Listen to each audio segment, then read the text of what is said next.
Heartbeat Alaska is brought to you by Coca-Cola, serving Alaskans quality soft drinks since 1937. By Cook Inlet Region Incorporated, an Alaska Native corporation promoting economic and social progress for people throughout the state. By the generous support of the Alaska Native Health Board.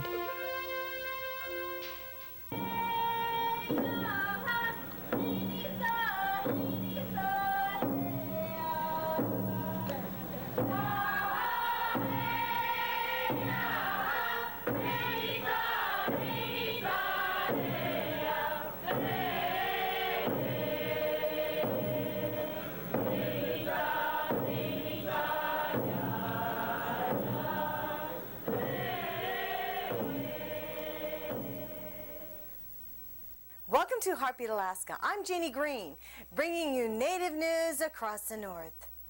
Today, the North Slope Borough brings us their news with Tina Corwin. The Alaska Native Health Board interview is with us. Ann Walker talks with Katherine Johnson on the Summer Enrichment Program. We have a special music video with Inupiaq singer Ruthie Stanley. All that plus much more. But first, here's Gary Fife with National Native News. This is National Native News. I'm Gary Fife. Pope John Paul II was hoping to reach Native Americans of Central, South, and North America in his final appearance in Mexico. The Washington Post reported the pontiff saluted Native Americans from the Alaskan Peninsula to Tierra del Fuego, condemned conditions that forced them into poverty, and denounced colonialists who attempted to wipe out Native cultures. The Pope was hoping to reach out to natives who had been converting to Protestant faiths in greater numbers in recent years.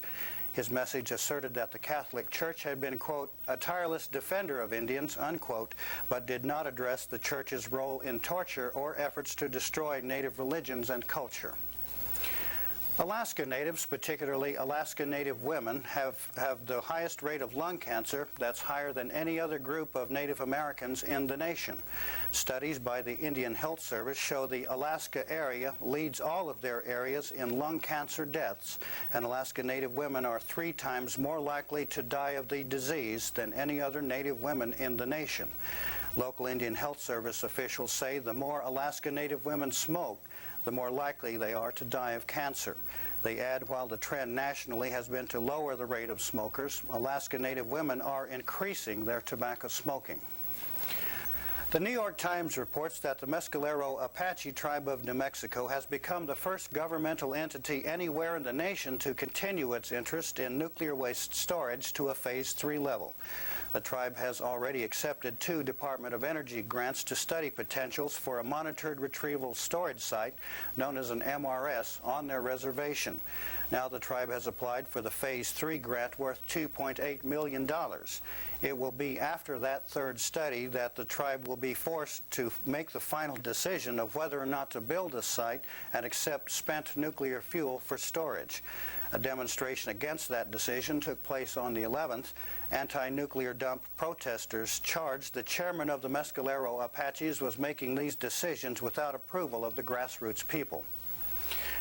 In Alaska, Eskimos of the North Slope, the Alaska Eskimo Whaling Commission, and native whaling captains from 3 villages filed suit against the federal government.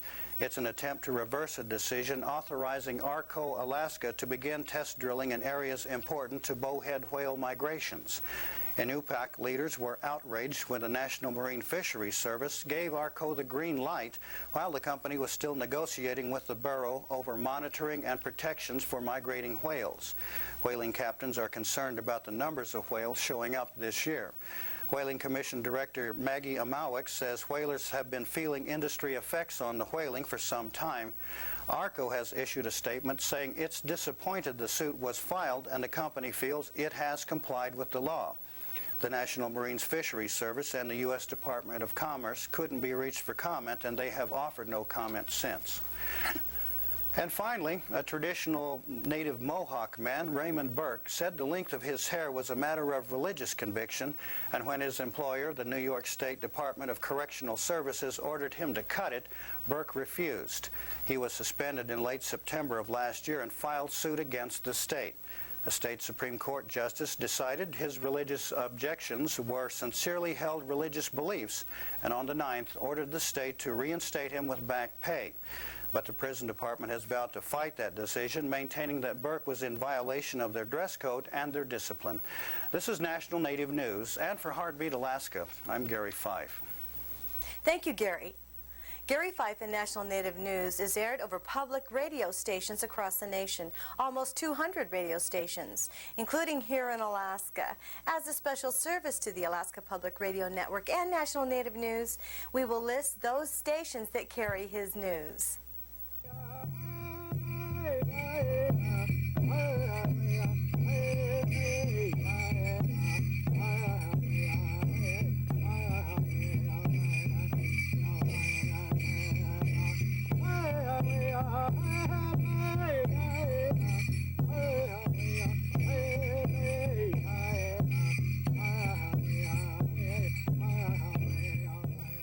We'll be back with more news from Heartbeat Alaska and the North Slope Borough with Tina Corwin right after these messages.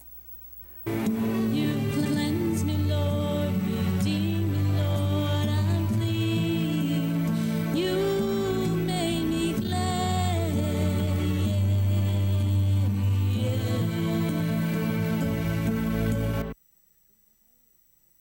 We have always felt in harmony with the land. Chakome, tapiwa, ta skumok, ta tapiachu, kenok honestje, matapiwa, makaspumos, akum. Help the Soil Conservation Service help our earth. Call us today. We owe it to our children. Many times our culture is lost through substance abuse. Here at Aquila House, you can regain your culture as well as your life. We use a holistic approach to treating addictions. I'm Dorothy Pesterkoff. If you or someone you know is suffering from drug and alcohol abuse and would like help, the Aquila Native Services can help you. We are a long-term treatment program within the Aquila House therapeutic community, so please call us. Fred Charles from Quick Look. I watch Heartbeat Alaska. Yeah, my name is Dan Charles from Bethel. I also watch Heartbeat Alaska. Thank you. Heartbeat Alaska reaches viewers in parts of Russia, Alaska, across Canada, through Television Northern Canada, and in Greenland. Recently, Heartbeat Alaska received a letter from the good people in the Northwest Territories, and they asked that I read it to you, and I will do that. On behalf of the Aklavik Witching Council in the Northwest Territories, Canada, we would like to say hello to everyone in Alaska and the Yukon. We enjoy your show and other programs about natives in the North. We are an Indian Inuvialuit community within the heart of the Mackenzie River Delta, approximately 50 miles south of the Beaufort Sea. Many of our 800 people are out whaling in the Beaufort Sea or fishing char in the Husky River, and many of our women are out picking knuckles or salmon berries.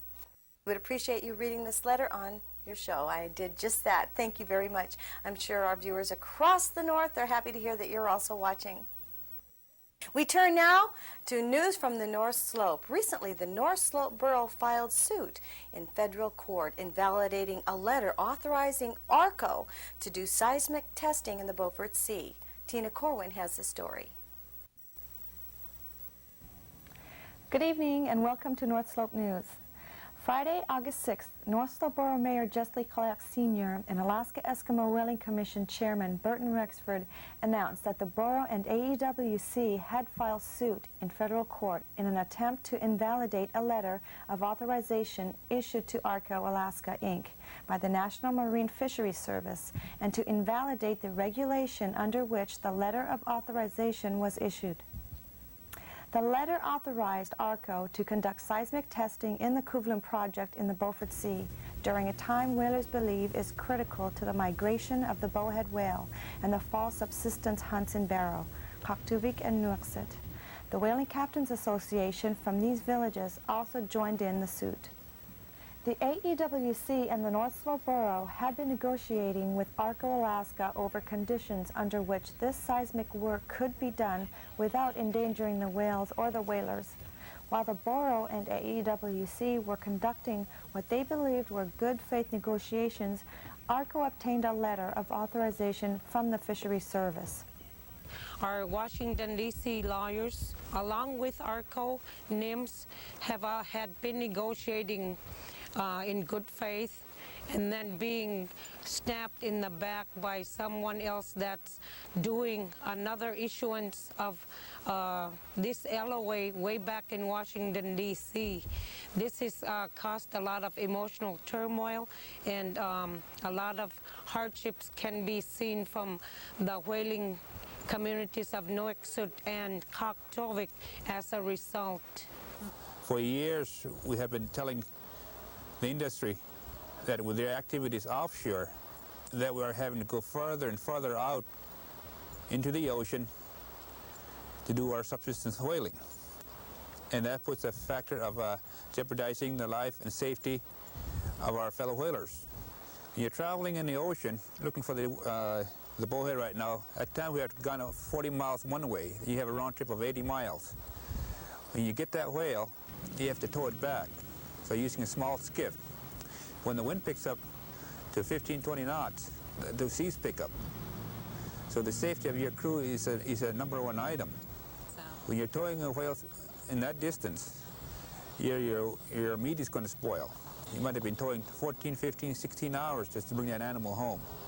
At this time, we are not necessarily out to take the Kuvlum prospect out of the waters, but to give enough time for Kaktovik and Canoeists and other whaling communities that well need to harvest their quotas and fulfill those quotas.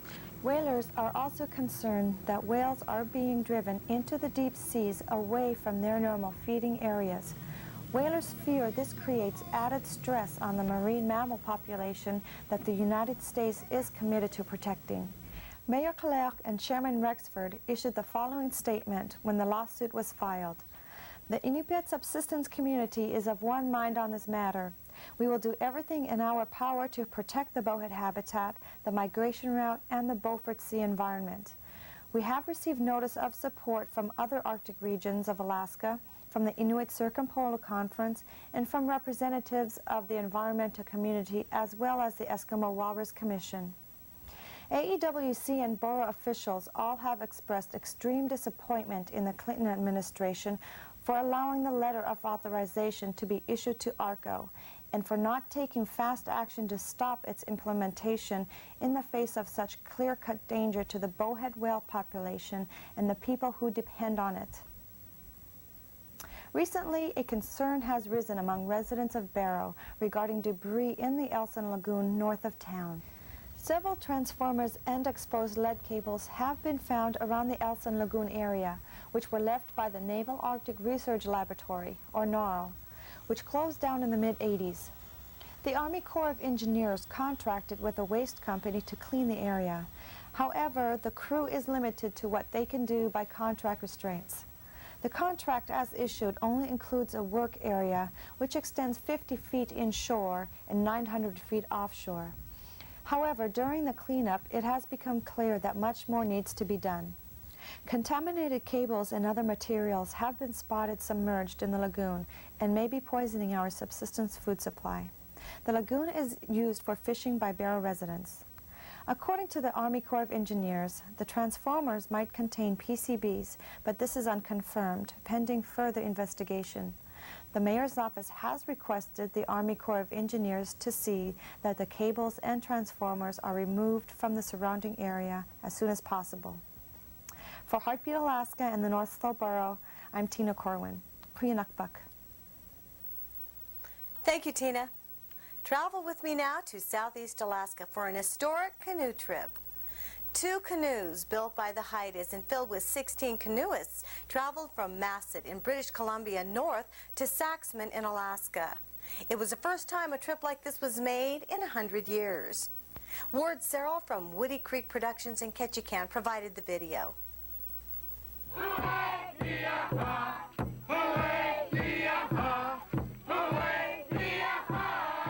The Haida Canoists began their journey on July 28th from Massett, British Columbia.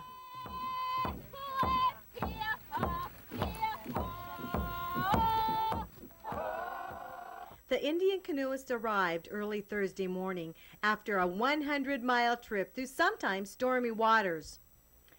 It had been 100 years or more since Haida Canoists landed their canoes in Tlingit territory.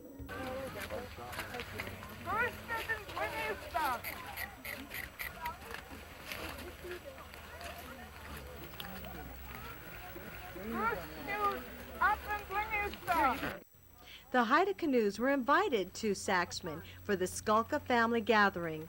By calling from the beach and asking who they were, Phyllis Almquist was acknowledging that they were greeting the Haidas on other Indians' land, the land of the Cape Fox Tlinkits, the location of the Skulka family gathering.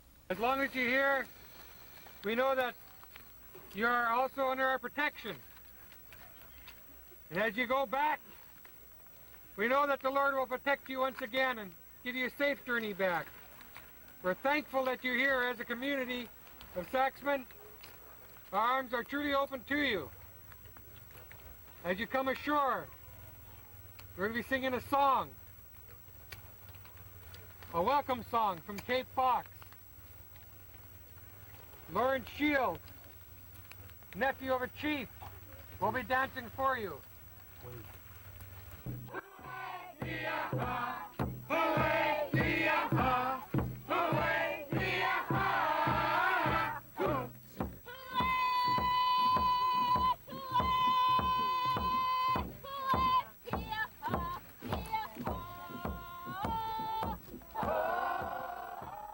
Again, in keeping with tradition, the Haidas acknowledge the welcome of the Tlinkits by coming ashore with their canoes pointed backwards, demonstrating that they too come in peace. The canoeists paddled the canoes to Saxman to participate in this week's Thomas Skulka family reunion. Haida canoes are famous for their beauty and length.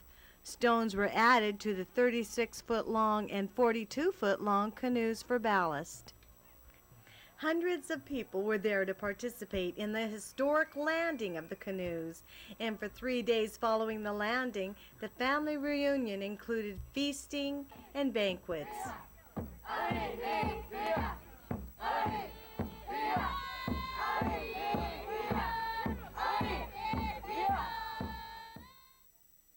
Thank you, Ward Serrell from Woody Creek Productions in Ketchikan for that very fine video. We turn now to the Alaska Native Health Board interview with Ann Walker.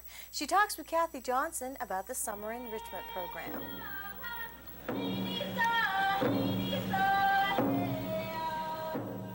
Hi, today I'm talking with Katherine Johnson, who is the director of the Alaska Native Institute Summer Enrichment Program at Alaska Pacific University. 15 students have just completed a 5-week program on summer enrichment and careers. Kathy, what's the purpose of a summer enrichment program? Just what is it, and who'd be a good candidate to attend? The purpose of the summer enrichment program has been to offer students an opportunity to come in to the university setting and to increase their skills in math, science, English. It's sort of a bridge program between the village schools and, going to college. And what kind of activities might be included in a summer enrichment program? Where are they located? And the main activity that we do in the summer enrichment program is academic preparation. I've had about 20 years of experience working with students going on to college, and most of them need and can use some preparation in math, science, and English, and study skills. Students who enter into the summer enrichment program, what kind of jobs are they getting prepared to do? Well, Anne, the students are going into various careers, but many of them that came into this summer program are interested in going into health. Many of them are interested in medicine, nursing. One of the students was interested in going into dental assisting. And of course, we need all of these students in rural Alaska. We have 6 hospitals and another hospital being built, and we need those students to come to work in those hospitals, and a lot of them are preparing to do just that. Besides health, what kind of other careers would students be going into after they've completed the summer enrichment program? Well, many of the students that came in this year were interested in education. We had 6 students interested in going into elementary education. They intend to go back to their villages and be the teachers there. They want to live in their communities, and it's a wonderful opportunity to go back and to go into education and work with the younger students. Some of the students want to go into business. One young man wanted to go into the catering business, and that happens to be something that one of the corporations is into, and he'd like to do that. So I know when youth go to summer school, they think of study, study, study. Kathy, is there any fun parts built into this program? Well, the students do study a lot, Ann, but yes, they do have an opportunity to do other things and to have some fun and explore other opportunities. This year, many of the students went into corporations and into the hospital for a career placement day. And I think one of the most exciting, of course, was Antonia Moses, who went into surgery at the Alaska Native Medical Center. And some of the students went into their corporations, doing their career shadowing on business. Some of them were planning to go into accounting. And I think that the Career Shadow Day is a real highlight for the students. They really get a tremendous amount of energy. And of course, their corporations are busy looking them over and planning future jobs for them. Kathy, what grades do students need to be in or around, and what should students be doing this winter to get ready to go into a summer enrichment program next summer? Well, Ann, there are many summer enrichment programs available for students across the state. The one at the Alaska Pacific University is one of them. Fairbanks has several, and they gear towards different ages: high school sophomores, juniors, seniors, graduates. The programs I've been involved with have taken students in all of those areas. Mainly it was that they needed a bridge, that they needed an opportunity to come to campus and become more familiar, and to do something like a summer enrichment program that would help them make the transition to college smoother. Today I've been talking with Katherine Johnson about the Alaska Native Institute Summer Enrichment Program at Alaska Pacific University. For Heartbeat Alaska and Alaska Native Health Board, I'm Ann Walker. Thank you, Ann Walker and Katherine Johnson. We'll return with the music video right after these messages. We have always felt in harmony with the land. Chakome, tapiwa, the skumok, ta tapiachu, kenok honestje, matapiwa, makaspumos, akum. Help the Soil Conservation Service help our earth. Call us today. We owe it to our children. Jacob. Ruby. Joseph. The names are many. Walter. People from the bush. Buddy. People from the cities. Alex. Eskimos. Susan. Aleuts. Indians. George. They're all our people. Peter. Deaths from alcoholism must stop. Herman. And there's help. Julie. It's at the Alaska Native Moses. Alcoholism Recovery Center. Daniel. Call Anarch now. Alice. For yourself, Tommy. for a friend, Carl. or for a family member. Mike. Honor our Jane. dead, Jack. but celebrate life. Sergey. Call Anarch. Sam. Rachel. Ruthie Stanley is an Inupiaq woman. She's also a singer. She lives in Seward, Alaska with her family, her husband Brian, and her children. Join me now as we listen to her sing a song written by Tim Miner called Forgive Me.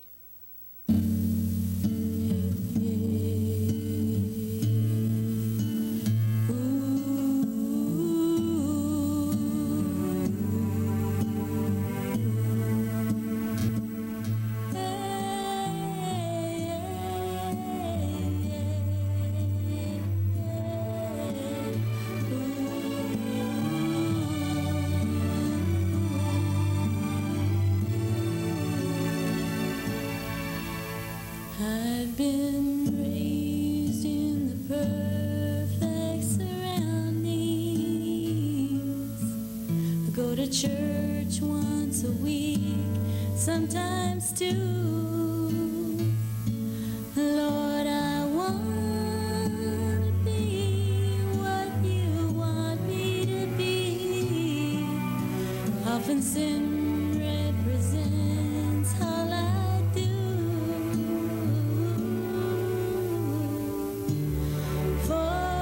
Forgive me once again, cleanse me.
but I'm glad.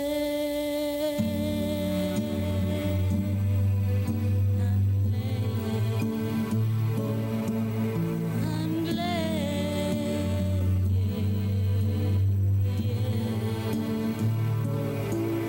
You've cleansed me, Lord, redeemed me, Lord, I'm clean. You made me glad,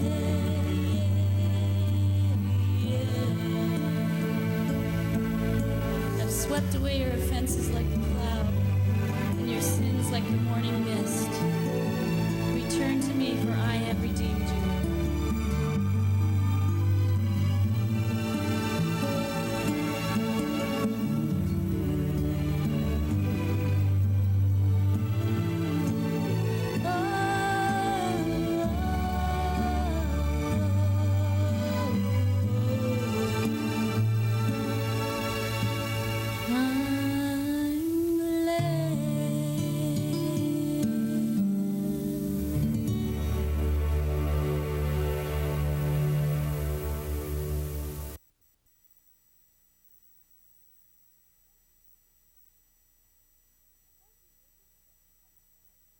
Thank you, Ruthie, for that excellent video. And thank you, Tim Miner, for writing such a beautiful song. Also, thank you so much for joining me here on Heartbeat Alaska. I'm Jeannie Green, bringing you Native news across the North. Join me again next week, won't you? See you then. But